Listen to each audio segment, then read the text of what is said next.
there's been a lot of changes in Enduro the last 2 years, and obviously it's coming together this year.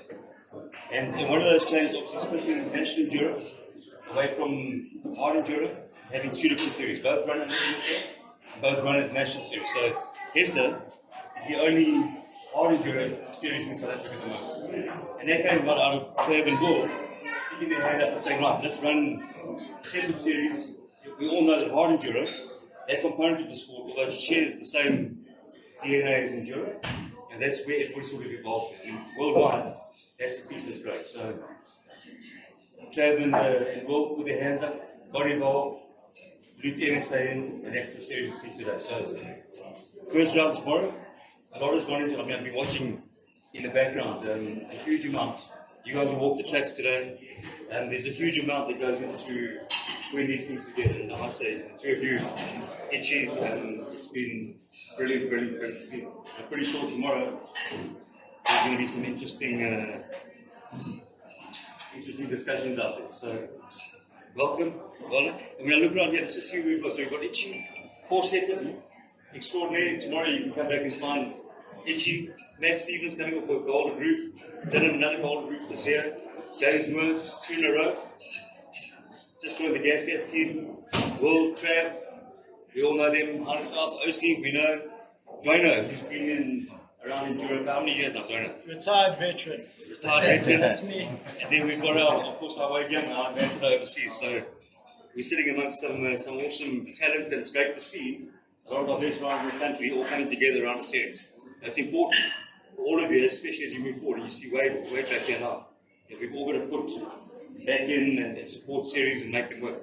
Now, that's how series grow over time. So, Wade, thanks for the time back there. All of you guys here, the effort you guys put in to bring riders and other, just let people see what goes on is fantastic. So, the format here is very simple. So obviously, it's a Leatt press conference that they've initiated for each of these series. So Leatt, big thanks to Leatt. Leatt, if you look around, Leatt, you see them sponsoring athletes. You see them sponsoring series, and they're fully involved. South African company, which is Leatt, and it's great to see Leatt getting behind the sport at all those different levels. So long may that continue, and of course a big thanks. You see more and more of that brand out there. So nicely done. So this is very informal now. So questions. I've got a couple of questions that have been sent to me for each of the riders, but for each of you. If you've got something you want to ask, and there's kids outside, put your hand up and ask, whether it's about Enduro, whether it's about whatever it might be. Here's your chance to chat to people that you don't often get a chance to see. I think, let me start with Will and Trav. You guys, the faces behind the series. Well, I know obviously you've got a full-time job, racing, full-time job, you just got engaged, so there's a lot going on. Tell me a bit more about what happens behind the series, or the sort of the plan moving forward. I mean, obviously we've got first event tomorrow, but talk us through what it takes to set this up as a working map. That's a shit show. Yeah, so that's pretty much. Yeah, no, it's not too bad. Look, it's good fun. Me and Trav, like you said, we put our hand up. We know that we know the talent that's in South Africa. I mean, we use Wade as an example. He's from here, he's done well overseas, he's still doing well. And for other guys to have that opportunity and stuff, and for us not to have a series to get the guys training for overseas is a little bit ridiculous, you know. So, yeah, like you said, the guys can enter in Enduro, then go up to hard Enduro, or they can like just start in hard Enduro, like the bronze class. That's why we cater for them. But yeah, like how I balance it all, you forgot training. I do train as well. So just Trav actually taken over my office in TBR. So while I'm swinging spanners, fixing suspension, he's bouncing ideas off my head. So we work really well together. We have the odd coffee every now and again, you know, bounce ideas, speaks, and we also kind of tap into different. He knows a lot of people. I know a lot of people, so we kind of tap into those people, you know, for sponsorships, it's huge. Just for promotion. I mean, we pull in strings that we both connected with, so that's pretty cool. But yeah, it's been fun. Like I asked Trav earlier. I said, like, are you like, how do you feel about tomorrow? He's like, he's just happy we're here. Like, and that's, like, it's been a lot of work going into it, but at the same time, it's a lot of work. But I mean, we've also got Kim from the Lowveld. She does an outstanding job. So myself and Trav, essentially, we promote the events, and then we just connect the dots. Like for this event, we've got James Hodson, who's he's a world-class gold rider. So that's like one of the strings one of the people that we tapped into. We know he's got awesome terrain out here.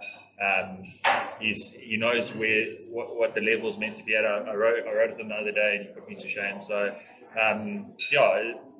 so we've got people like James and Guy Hodson doing that. The next event, we've got Warwick from Wildwood. So the next event is King of the Hill. Yeah. How many did you do King of the Hill last year? That's a great event. Yeah. So that's the next one. Yeah, so we've got King of the Hill. So we've pretty much, ideally, like the best terrain that we can find in South Africa, we've tried to tap into and get those available to us. So yeah, King of the Hill, then in Hilton, where everyone in South Africa actually comes to train. We thought, hey, why don't we have an event there, the Joburg guys will love to come down, and then obviously to cater for the Joburg guys, we got Heidelberg. So, we put in things like that, but I mean, myself and Trav do all the work behind the scenes, pretty much putting people in contact with different people. But yeah, it's more just connecting dots. James and obviously H.E.A. doing the tracks and stuff like that. We also pick riders' brains, from the bronze guys to the silver guys to the gold guys. Like it's at the top level, it's the gold guys, but the thing is, the sport needs to grow from bronze upwards. So we asked the bronze guys, what do you like? I'm very excited for tomorrow to see how the guys find the track. So that was the question that somebody else raised. So for the bronze and silver rounds out here tomorrow, when you set a route now, are you setting bronze like the old traditional route format where you sort of give like a 50% finish, or are you setting bronze as a fun, people go out there, enjoy it, they'll get a finish? How do you sort of grade your different groups? Well, obviously you're not going to set a bronze group that's going to completely like no finishing rates. You want those to go out and have fun, get a taste for hard enduro, like you said. And also it needs to be a challenge, you don't want to drive, like someone don't want to drive all the way from Joburg and then they're a track that doesn't even sweet on. So you like the bronze route, you need a challenge, but you get around. You need a challenge, but nothing that's out of your comfort zone. Like you're not going to sit here for What is the step? Like the debate I always have at roof is bronze riders always say silver is just a little bit more, and silver riders always say gold is just a little bit more. When in reality, we know the step from silver to gold is massive, and the step from bronze to silver is massive. So I mean, in this sort of format here, is there a big step to silver? Silver has their challenge as well, and then obviously gold want to make it as tough as possible. So it's not about distance, then it's about technical. The big question going around is the waterfall. For Wade, yeah. For Wade, yeah. I think it was two. I don't know. Yeah, we were there for about an hour. You can ask the rest of them. I don't know what they decided. So you put into silver and bronze as well? No. Get it coming up. But Brett, on that note, in regards with lots of races in the past, they want to get the least amount of finishes. Where it's quite funny, in our races, we want to get the most amount of finishes. So even though, so for argument's sake, say the track's 3 laps long, right? If you finish 1 lap as a rider, bronze, silver, gold, you deemed a finisher. So then going forward, you don't have the DNF next to, and you still get points, So yeah, so you still get points. So going forward into the series, if you do 1 lap and you have a mechanical and that's you, or you're too tired or whatnot, you can still go into the next round with some points. It's not like, my whole championship's thrown away now. So it's a fine line that we have to try to find with making it as hard as possible. Like for argument's sake, King of the Hill, the next one. There will only be a handful of official finishers at the finish line, because to get up that last hill climb, I'm talking about gold now. But the guys that get to a certain checkpoint will be deemed a finisher in that respective position. So Wade, talking about international races versus the new formats that we're in Travel putting together. I think obviously, congratulations coming off a great win at H.E.S.A. To come off onto a new bike. And that was a fresh, out of the factory bike, wasn't it?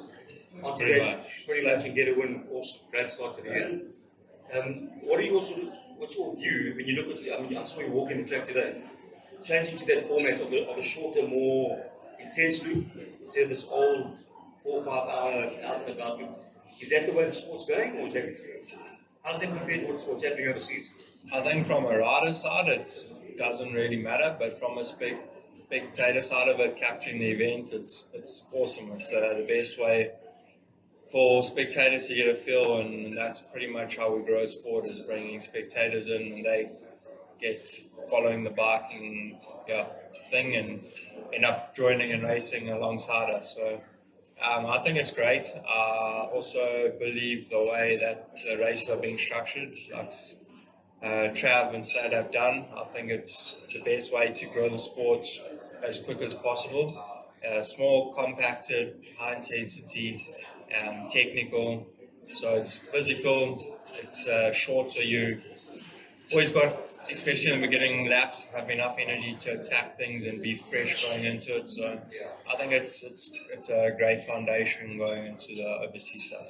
And are you seeing that more and more overseas, that they're starting to shorten races and make them more intense, or is it still a mix? So the World Championship, they're trying to push for that. So obviously they can capture the events better and broadcast it. But it all depends. You know, Romaniacs is still, it's a long race. It's still the olden day kind of style, but it's a rally. But the World Championships theory is pushing towards more the sprint formats like this.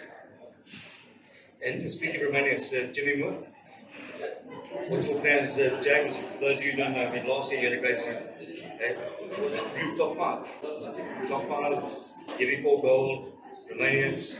What are your plans? What are your plans moving forward this year? Yeah, it's definitely to carry on racing in South Africa and do my best that I can here. Also definitely move to go overseas. And I'll try to do a few of the world rounds, see what I can do. I think you can definitely improve a lot in those rounds and become a better rider overall. So are you going to be racing a lot overseas? Are you going to join a series there? Which and if you are, which series are you going to be doing? I'm not going to be doing a full series, but I'm going to try to do as many of the World Championship rounds as I can. We'll see how that goes up. I'm not sure exactly which races I'm going to do yet, but in the process. But it's been a great start. I mean, I've obviously followed you, having known you for a long time. To watch it for the last couple of years, watch that progression has been awesome. Well done, well done. And also mentioning school, like Matt Stevens. School, and I pay attention to school, believe me. How are you coping with school and racing and having your dad chats you? It's tough, because I want to do one of those, but you kind of have to week by week base your priorities on what's happening. You know?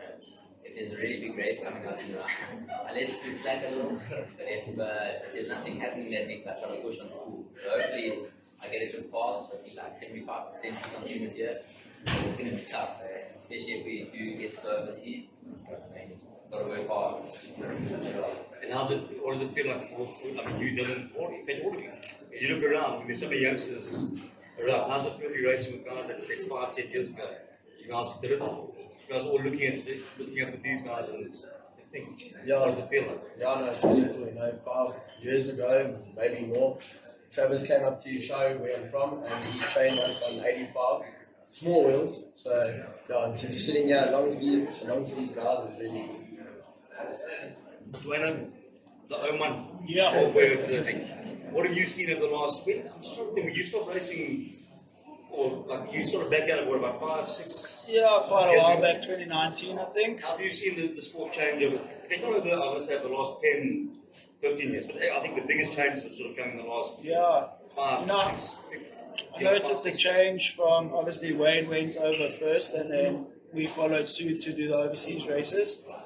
And the level in South Africa really lifted quite a bit. And then, since I've been gone, the youngsters, these kids are amazing. They're doing incredible things on bikes. And so I think H.E.S.A's got a really, really high level. And this series is excellent for that. So well done to you guys for putting this together. It's going to be awesome. And when we look at the youngsters that are now, you got chased around that last time group by Jimmy. And when you go overseas, what is the difference in terms of what you see within racing here versus when they go overseas? What do they need to be working on? What are the big changes? What are the things that they sort of need to be aware of before they go there? I think the biggest thing is you're just in a whole different world. The people are speaking a different language. The weather's completely off. The food, the terrain itself, it's very unique and different. So it's just getting comfortable with that being racing at home.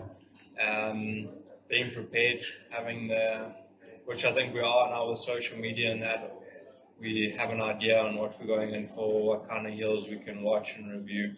I remember going to my first race in Europe was the tough one in England. I'd never seen snow before that.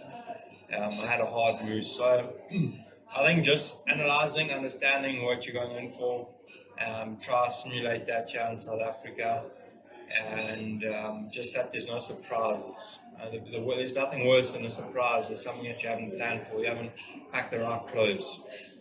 So if you can just think everything through, and that's probably the best way you can prepare, and there's no better way to learn than actually being there racing. Where did you, I mean, obviously you hit the scene big time in 2012. Did you start racing overseas the following year? Or did you sort of blend into it? 2012, I won Ruth. 2013, I rode for H.E.S.A. And I did not all the World Championships, but most of them. We didn't have a World Championship back then. Yeah. When did you move? Okay, so that's when you really started. So I went H.E.S.A, 2 years KTM racing in South Africa, main focus, doing 1 or 2 events there. And then I think it was 2016 or 2017 I got signed with H.E.S.A. Okay. Coming from Gauteng, where you got Maddie and yourself, racing down here. It's hard to come What's from the Gauteng. it's a different. Listen, they've got to come and race after right up there. From your side coming down here, I know all of you come down training Hilton. But what do you see as the big differences between up there and coming and racing down here? Yeah, so for sure, that side it's definitely it's drier, there's more traction, you tend to hook up better on climbs. It's definitely a different ball game when you come to this side because it's always like moist and wet and slippery, but you learn to ride that. The longer you're this side and the longer you ride that terrain, you kind of adapt to it. I was out there in the mountain today walking some of the sections. I think it's going to be quite tough, but I think all of it is doable, and I think the guys have done a great job on marking the route and getting this thing going. And I think it's gonna work out all great. And Trev, from your side, I mean, obviously you've been doing multidiscipline. You're excited about the series. You're back to fitness now. You said it's your second year in the team. Yeah. So you settled in. How's it going on that side? Everything's been all good. We had a photo shoot in Joburg this week with the team, and it was really cool to see some. We signed for a really exciting year ahead, especially with the new H.E.S.A series involved. I'm involved in it with William and my partner and stuff. And I'm really excited. And I just want to thank all the riders and the spectators and everyone for believing in us. Sure, early December you just saw Facebook posts going everywhere, and you're like, oh, what's going on? And between December and January, it's been a lot of work, and I'd just like to also thank our media team. They've believed in us and just stuck with us through the times and just believed what's going on. I'm really excited for the year, with obviously racing with my team, H.E.S.A, and racing all the boys. I think there's a big lineup, especially this weekend, and it's exciting. I think the boys are training hard. I've seen the guys are training really hard in Hilton, on and off the bike. So I think Enduro this year is going to be taken to a new level. Everyone's social media is going through the roof. The training's good. All the guys are basically on factory teams this year. It's really exciting. And I think with everyone believing in us, and I think the riders believing in the series, it's just going to grow everything. It's going to grow the sport, it's going to grow the sponsors. And I think that's important. We've got to show the public, the fans, our family what we actually do. I don't think the guys really understand what we do out there on a bike. I mean, that's something that waivers. There's spectator value. For spectators to sit in the pits away from people punching through first gear and gone. Yeah. When spectators see it up close and personal, they realise just how intense that sport is. Yeah. It's one of the most athletically demanding sports around. Yeah. So, to bring that spectator value back is super, and we're seeing it at Leatt, we're seeing it at, we'll see it tomorrow, that up close and personal action, super important. I mean, So I just do- want to see spectators, not really Yeah. interested in the entries, yeah. So I do urge you guys, if you are in the pits over the weekend and you're sitting there waiting for your rider, leave the mechanic there to do his job, and or your pit crew, and go out and see. It's amazing to see what is out there. The gullies, the guys have cut, the hill climbs are doing, and it's good to see. You're going to see the best of South Africa racing each other, and I think this is what we need. So I think to grow the sport, it's going to be obviously the spectators, and social media is going to be our main focus this year. So guys, if you are out there and you're taking videos and pictures, tag H.E.S.A, and let's get Enduro growing big in South Africa. Whether it's the H.E.S.A series, the new National Enduro series, I think it's all work together. It's the only way it's going to work. And to all you riders out there, I think that's an important point. Extreme or hard enduro, you're on 100 entries. For hard enduro, historically, that's a great entry. So off the bat, you're already getting traction. Pure enduro, we're up to 300 entries last weekend, so that's bad. So you can see the momentum starting to build. But hard enduro, you guys got to spread the word. Get your buddies, get your mates, get a taste of what it is tomorrow. Bring people down. There's a class for everybody. But that's how the sport builds. People sucking their buddies in, sucking their riding mates in, and bringing them down. Do I know? So are you making a comeback now? Is that confirmed? No. But I'll do all the rounds. Ash mentioned you might be making a comeback. No, I'll do all the rounds. When these boys mentioned this series, it really sparked an interest in me. I like extreme riding, so there we go. And then, they've made it 4 rounds. I mean, I'm working now, I've got my businesses and stuff, but anyone can do 4 rounds in a year. So I think that was really wise, and I think this is going to be a good series. People will get to know after tomorrow, and I'm sure it's only going to grow from here. So do I know beat somebody younger than him tomorrow? Problems. Wait, Then I'm coming for their rides. Wait, you had some changes. Are you going to be racing a lot more in South Africa this year? Or are you heading back? Obviously, I know there's a lot of moving parts there, but I mean, for what you can say, I mean, are you racing when you can down here? So the focus is still Europe. The goal is to be world champion one day. That's still the dream. So that is my focus. I'll race in South Africa where I can. This is awesome training. So that's why I'm here. But still figuring out quite a few things. But the plan is world championship. Yeah, I can tell you now. Obviously, in the background, people are cheering you on. And that first win of the year, I mean, everybody around. You represented us beautifully over the season. We're grateful for that. Yeah, thanks. I really felt it this one. There'll be another year. We know it's not a brand thing. It's got nothing to do with that. I mean, we support the person, the athlete, not the peripheral. Yeah, thank you. Any questions from anybody here? Ricky? Here. But Will and Trav being a part of the whole series, have they ridden the track? No. Of course we have, bro. I've been asked that a couple of times. So what you got to remember is when you set a series together, you need people who have knowledge and skill to define a layout of a track. The physical riding of a track, everybody, if you go around the country, all of us have ridden. When you lay a track out, the whole dynamic of a track changes. You might be going up, you might be going down, you might be getting turned off.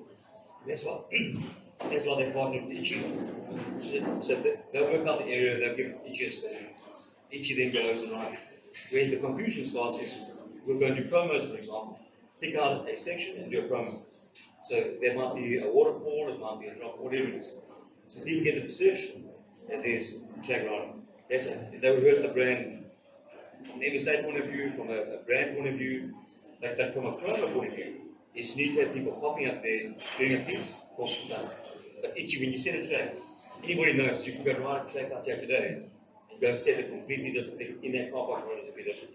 So the simple answer is no. They wouldn't damage the H.E.S.A brand. But the moment you get caught doing that, I mean, it just takes away the whole foundation. So, but a good question. There's a lot of people ask me. But the thing is, in the sport, remember, is that without people standing up and saying, listen, we'll take it on, the sport fails. And you need people like Trav and Will who say, listen, we race it as well, we work, we race, we're going to get involved, and they give guidance. I mean, that's important. So I can just add that quickly because I can see it's ruffled quite a few feathers. Everyone's a bit, I can travel and be organising and they obviously do the job. I can rather have it. I mean, and then to cover the needs or those queries, it is track walk, so there's no question. Everyone knows what they're looking for. And then also, like I think Will mentioned it earlier, they need to promote the brand, they need to connect the dots, not there to ride the track. So it's just obviously because it's been like a bit of a touchy topic, this whole leading up to the but it always has been. I mean, that's something, whenever you set loops, when I set loops up there, like Matt Sunrise, is Matt there.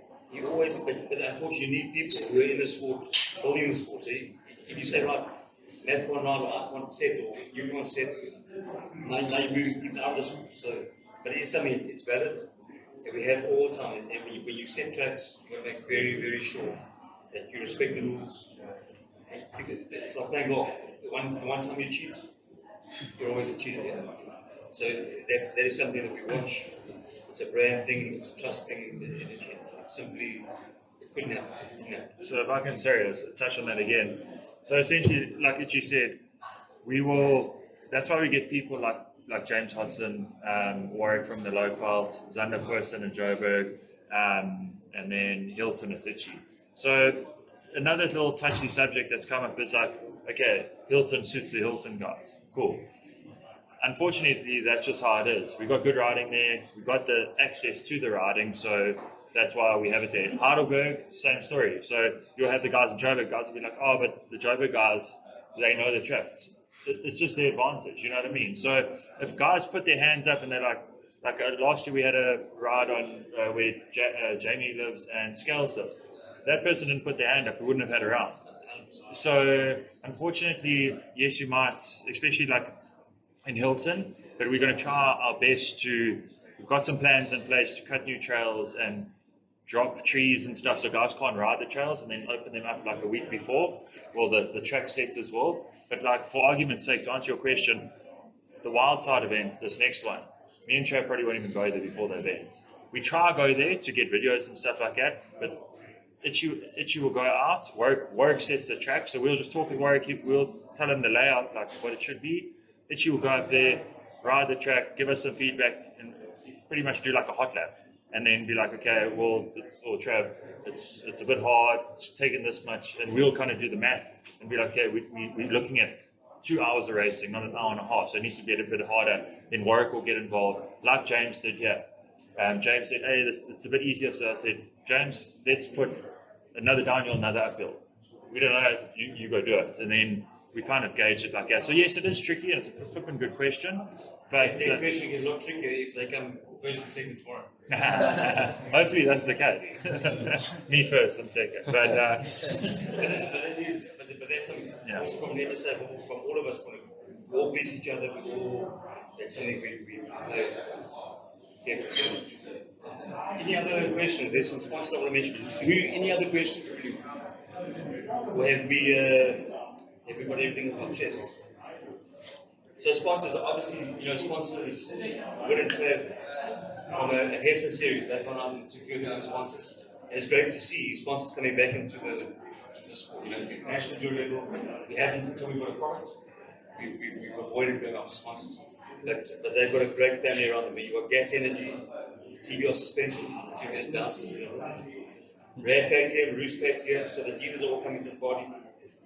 Deep Thoughts Architecture, Sarat International, Adrian, Leatt, as we know today, big sponsor. Dwayno is one from Roosters. I see a couple of those guys running those this weekend. Bounce Safety Flooring, and obviously Lowveld Enduro. Lowveld Enduro have stepped in, taken over from where KZN Racing was not willing to do. And Lowveld, they've got infrastructure, they've got the skills, they've got the passion for the sport. They understand Enduro, so great structure. Some of the parts is there. So I think tomorrow we've got a full day of racing. I think tomorrow, everything comes together. We all know how it's working tomorrow. I'm pretty sure maybe seen from the outside that it's going to be a lucky day. Cool. Anything from your side? Jimmy, you want to say something? You sure? Jimmy, don't talk to you. Actually, I was thinking of a question actually for the older guys. The older guys. Who's right? No, everyone. What do you think is the main thing, not stopping, but between the younger guys and their level and your guys' level? Nothing. What's the gap between them? Experience.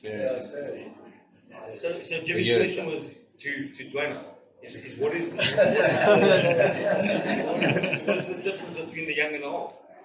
So Other than age. I would say maybe some of these youngsters have got more skill or even better, but in a race they might not win, and it's just experience, and it will come. Very true. But I think the great thing is nowadays you've seen youngsters. And look at that 16 club. I mean, Wade started the 16 club. Now there's 16-year-olds who've done a gold roof. So you see that base. And then you saw Jimmy last year. I mean, Wade, I don't know if you were choking back a bit on that last day, because you had the time. But I mean, the youngsters were there. Were you choking back? I was tired. Were you really? I was tired. So it just shows, I mean, the youngsters today, you see many, I mean, there's another 16-year-old, the youngsters are there. So, you know, you look down the chain, there's a lot of new juniors coming in.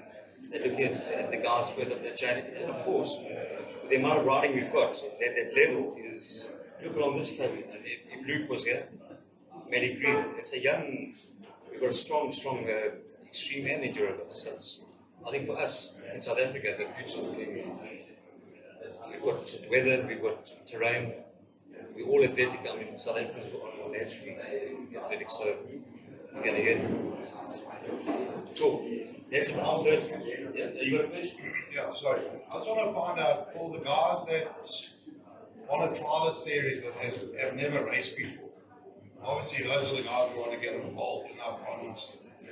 What kind of riding are they expecting? Yeah, like I said, it's obviously everyone's gonna come. You're gonna get your guy that's gonna say, "Hey, I'm an old rider who rides this week." They'll get to the first hill and actually they want to go home and never come back. So it's a fine line. Obviously, like that's where we work a lot on like promoting and videos and stuff to show the guys what you're involved for. Promote track walking so you can see as well. Make sure.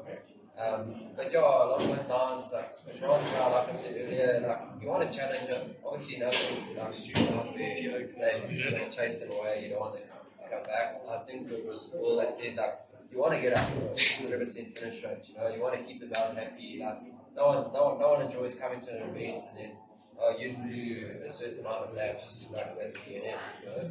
And then same with silver. Silver's obviously a little bit step up on the bronze. Same with gold, you know. So you're challenging everyone within their capabilities, and obviously trying to keep everyone happy. Cool. Top 3 tomorrow. First, second, third. It's not a trick question. I don't know. Eddie, top 3 tomorrow. I have no idea. There's so many good See, guys. nobody was insulting me. Watch everybody's. Who's your top 3? Listen, the top 3. Yeah. I don't know. Looking too Why are you far looking down at us? that Why are you way. looking at us? Jimmy, what's the name? Who's your top There's so many 3? good guys.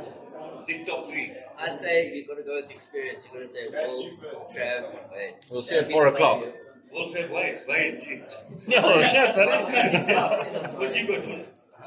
I want to get into a fight outside. What do you got? I might need help up the hills, so I'm not going to say What do you got? Sure. So you got Henrik is now thinking, oh shit. No, I've got I 4 like guys. it. I've got 4. I think You got to spit it out. and can you say yourself? No. What's you got to say yourself? I'm surviving. I said, oh, you asked me now. I said, I'm on the podium. No, I reckon Wade, myself, and Jamie. Sorry, Trey. All Matt's. Yeah, we'll try and I don't know. It's hard. We'll see at 4. See you tomorrow. Yeah, I'd say it's between Wade, William, Travis, Matt, James. There's 5 riders. You know, Yeah. no specific What order. about me, bud? Wayne, William, Travis. age is more diplomacy. I'll be at the back somewhere. Where would you go? We'll see tomorrow. Guessing game. Yeah, it's going to be a fun day. It's going to be a fun day. That's going to be good. Cool. If anybody's else going to be asked, it's going to have a beer. You know what I'm not for sure. I'm going to say. Uncle Brent, so for like all the riders here, so how do you handle all the pressure of the sponsors and then like going to these races knowing that there's a chance that you may not meet those requirements? How do you handle the pressure? Specifically the younger riders, Jimmy, Matt. Jimmy? Nat, how do you do that? I think Jimmy can open it up. Yeah, I don't really know. I think at the end of the day, you have to do your best. You know, if your best isn't enough, it isn't enough. So you just have to try your best, and if you're doing all, train your hardest, if you're doing your best, you can't do anything else. And I can tell you now, knowing me, obviously with Matt and knowing the other guys, it's one of those sports you're not going to win every time. You know, that's a simple. It's like golf. You just got to go out there, as Jimmy said, represent your brands properly, do your best, and hopefully the results come. But yeah, good question. Yeah. I got a question for you guys. So obviously you guys did track walk. We saw the famous waterfall. Going into a race, how do you mentally prepare for that knowing it's coming up? Because obviously it's a bit daunting. You get there and you're like, shit. When you get onto the park, like, when you get to that situation, how do you do it? You just, it is what it is, give it, or you have a plan? Find a waterfall to practice on. With the headlight. They really walk their way around. I think, for example, the waterfall. If you're going to go for it tomorrow, you're going from. You turn that corner and you see it. You're fully committed. So you prepare yourself. I think in that gully, knowing there's a waterfall, and then once you turn that corner, it's now or never. Otherwise, you take the other line. If we got a camp with the waterfall, we need to have a camp with the waterfall. Who's taking the gable line and who's taking the man line? We're gonna name the shame tomorrow. Make sure your moose is right. We see. Yeah, I'm gonna clip everyone here. Spectators to go to. So tomorrow, it's only riders can help riders, eh? No outside assistance. Riders helping riders. And officials. So there is a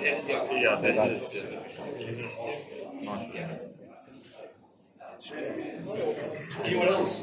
You said riders helping riders on the track. Ask my question. Only riders helping riders. What happens if we're all standing around and someone pushes you? Huh? It's not his fault, he doesn't know he's a spectator. What happens if he pushes the track? What pushes, like pulls you out? Yeah. You just Spectator. The problem is we watch overseas races. Yeah.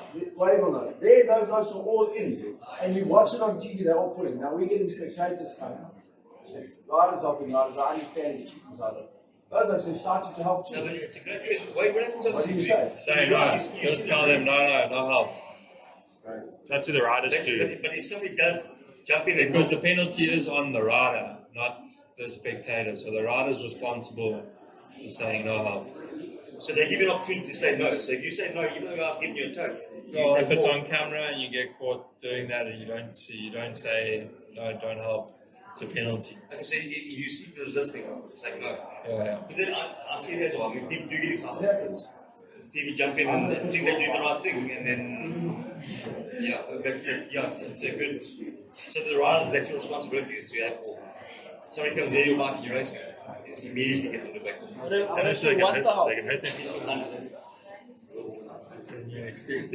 them. Also, Hilton, on that note, lots of spectators don't know like the safety, so they could grab a disc or something like that and cut their fingers off, or squish their fingers by the fork. So for their safety, because you're not thinking, you're trying to help, which I understand, but it's up to the rider.